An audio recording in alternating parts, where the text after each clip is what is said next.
Hello guys, সকলে মিলে রাত্রে একটা টুর্নামেন্ট খেলার উদ্দেশ্যে রওনা দিলাম। আর শুরু হলো একের পর এক অ্যাডভেঞ্চার। প্রথমেই দেখা হয়ে গেল বাংলাদেশের সব থেকে পরিচিত রাসেল ভাইয়ের সাথে। তারপরে আবার হঠাৎ করে এসে পড়লো বন্যা। এরপর কিছুটা আসতেই শিয়াল মামার দেখা।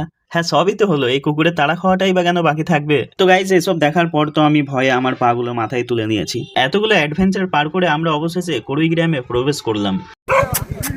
গ্রামে ঢুকেও শান্তি নেই, একে তো খেলার মাঠ খুঁজে পাচ্ছি না, তার উপর আবার কুকুরেও ছাড়ছে না। পুরো গ্রামটা ঘোরার পরেও আমরা খেলার মাঠ খুঁজে পেলাম না। অবশেষে কয়েকজনকে জিজ্ঞেস করতেই তারা আমাদেরকে ঠিকানাটি সঠিক দিল।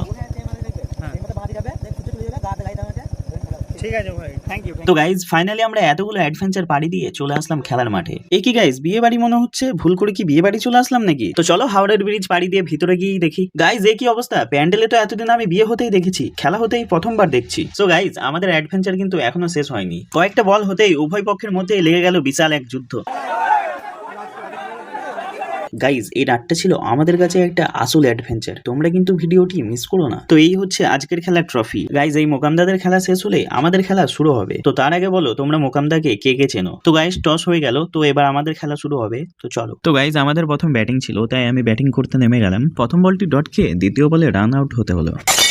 তো সারা রাত খেলা করার পর আমরা এখন হাওড়া ব্রিজ পার করে যাচ্ছি বাড়ির দিকে। আর বাড়ি যাওয়ার পথে রাস্তার ধারে একটি চায়ের দোকান থেকে কয়েকটা বিস্কুট এবং চা খেয়ে আমরা আবার রওনা দিলাম বাড়ির পথে। তো গাইজ, আজকের মতো টাটা।